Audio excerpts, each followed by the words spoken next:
Hey, welcome to Tips and Tricks with Worship Artistry. Hey, what's up? I'm Steve. I thought you were Bob. Either way, I just feel like Steve fit the persona. Fit the vibe. Well, I'm Jason. I'm Nick, not Steve. We're going to, we like doing these little tricks sometimes. Yep. And sometimes, like I've said in another video, like sometimes when you learn like 10 things, you don't really learn anything. Exactly. So just the smallest little trick can really help you out. Yep. And, I know for myself, a lot of times I'm in a position where I'm on a team and I might be the only electric guitarist. Oh, it's so sad. And it's often actually is the situation. He's all alone. I've also even just done 3 pieces, which are super fun. But in those scenarios, you really have to find ways to take up more space than maybe you normally would. You're getting ready to go do a trio. I know. I got to learn some songs. So you're going to teach me some stuff, the way to take some space up? That's right. I'm going to use this exact thing for sure. I'm going to watch this video again soon. Yeah. It wouldn't be the first time I learned from myself. Right. Yeah, it's good. It's a good tool. Come Easter, I'm always like, wait, what songs are these? And then I'm learning from my much younger self. And I'm like, and I look at myself and I go, I think I'm in my prime now. I'm in my prime now. That kid didn't know what an idiot. Yeah, what a nerd.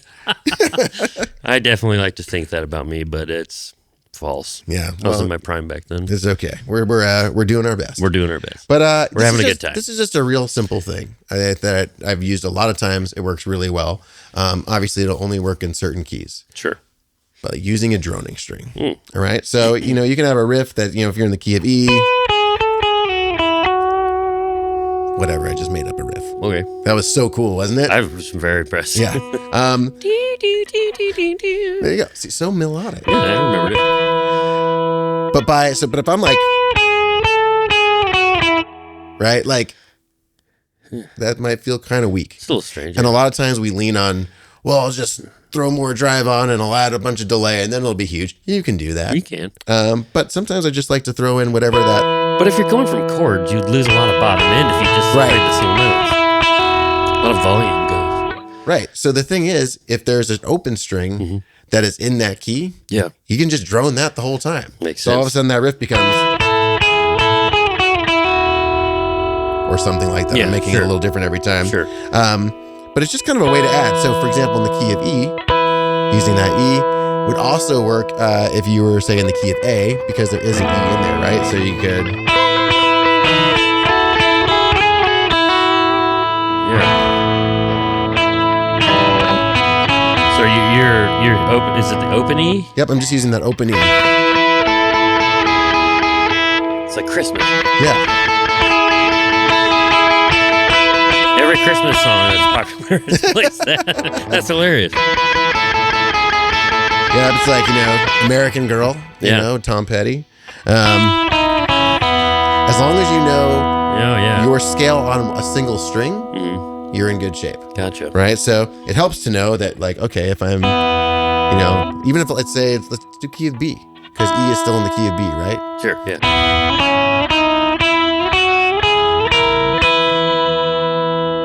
That one's a little weird, huh? That's a lot weird, yeah. But it's like The Simpsons almost. Totally, right?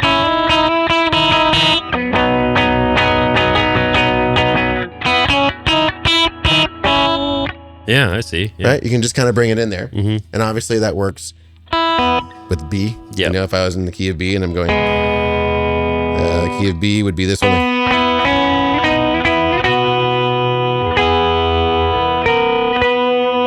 Yeah. It's funny how that one was always weird. So technically, you could do key A, D, G, B, and E. Yeah, fully works. Especially like in the key of E, it gets real easy because you have both the E and the B that work, right? Yeah. So, yeah. What is that?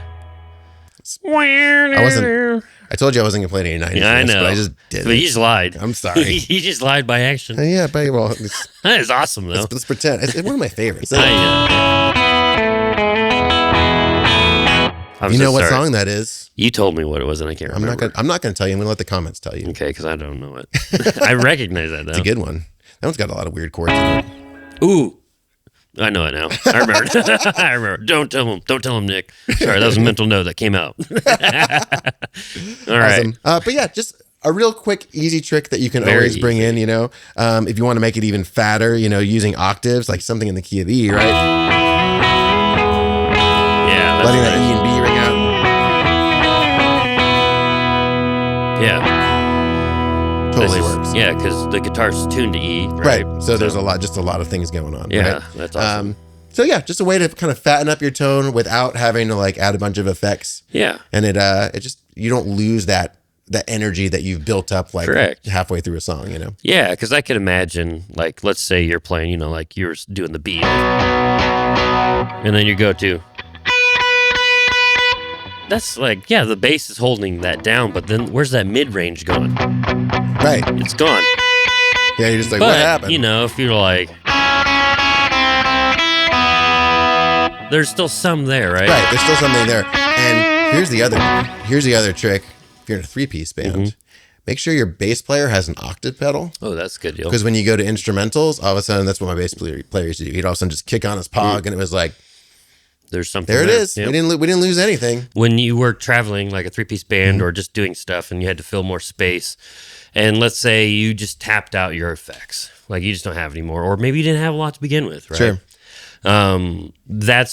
You would add those types of things, and it just add a different like layer to it, Right. and inspiration, honestly, probly. Yeah, 'Cause it's just a little different. you're forced to work with your limitations, right? Yeah. So how would you handle it going from like the verse of like more of a pop punk or like Yeah, sure. like it's driven like that, but then you're gonna go to like a lead thing, but Sure, yeah. you're dropping out as the only guitar player. Right. Could you show me how to do that? I mean, for the most part, I always think of like every song kind of has a somewhat of a ceiling, Okay. right? Like you kind of have these different dynamic things that you can do within it. And so, for example, like since I had a bass player, I would oftentimes like play my chords up here. Gotcha. Like even to just begin with. Right, to start there. Yeah. So that I could then go. Right. Yeah. I could add those kinds of things. Using the pog was a great way to kind of add that. A lot of times, if we went to a lead part, a lot of times like the drummer would kind of get heavier on the cymbals because that would fill some space. I would like some space. Yeah. It would fill some space. And like really, in that scenario, we weren't like a blues band or anything. Gotcha. We were like a little indie rock kind of outfit. And so we were always trying to be melodic. And so what I found is like in those scenarios, you can work with octaves. You can you can utilize that kind of stuff. Sure. Because you're not having to be, Yeah. you're not trying to show off. You're trying to like add more to that. It's like a space. passing through to the next chord, kind of like a fun thing Right. that doesn't take a whole bunch of the mid range out that you're adding. Right. And then the other thing is like the other thing we would do is with our instrumentals, we would try and make the chord progressions busy enough that sounded like an instrumental. So for Gotcha. example, that song I was just playing, it's called Safety. That's like We a had song. this like, yep. You guys did?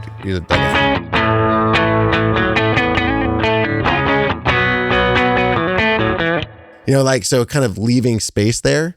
I don't remember how it went now, but there was something like that, where you're kind of utilizing the chord changes Sure. as part of the instrumental. Yeah. And then that leaves space to do some things. Right. Well, that's very cool. Well, thanks for that tip too, man, because I do not utilize open strings like ever. Yeah. I don't know why. They're good. A lot of guitar players, they get kind of like snobby about capos and that kind of thing. I was about to say something about capo, yeah. But I mean, well, think about that song "Goodbye Yesterday." We just taught that song. Yeah. Right. Capo 4, right? Capo 4. I listened to it and I was listening to it first and I was like, oh, it's an A flat. It's probably gonna have to probably tune the guitar a whole half step down. I'm gonna deal with this. And it was like, we're just capo right there. Yeah, and right there, it works sounded great. Yeah. You That know? was fine. Be creative. There's no rules. No rules.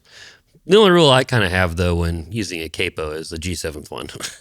That they is just actually, keep it in tune, man. dude.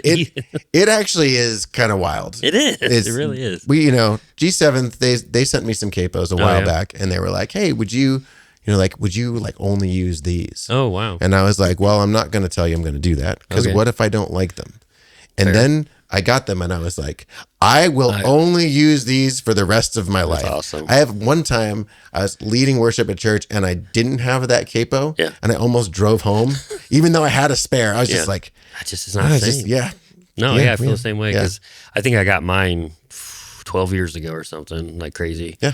And I've had it ever since, and it's been perfect. Yeah, there's a little bit of a learning curve to like, because you can adjust, you squeeze the tension on, right? And kind of knowing, okay, that's kind of the right zone to do it. I just squeeze as hard as I can.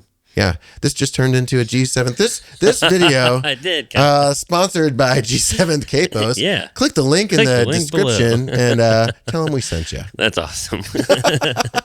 Well, thanks guys for stopping by, and thank you, Jason, for teaching me again. I'm always reminded of how much I do not know when I'm with you. Well, I appreciate it. I know a lot of things. I can just barely play them. That's right. That's right. That's right. Well, hopefully you guys can play them. Tag us and stuff if you guys are trying these things out. It's just a lot of fun for us to see if what we're saying or doing is helpful for you. Yeah. It's not just for me, even though I do learn from this. It's for you as well. So let us know. Comment below. And what else do you want to learn? Let us know.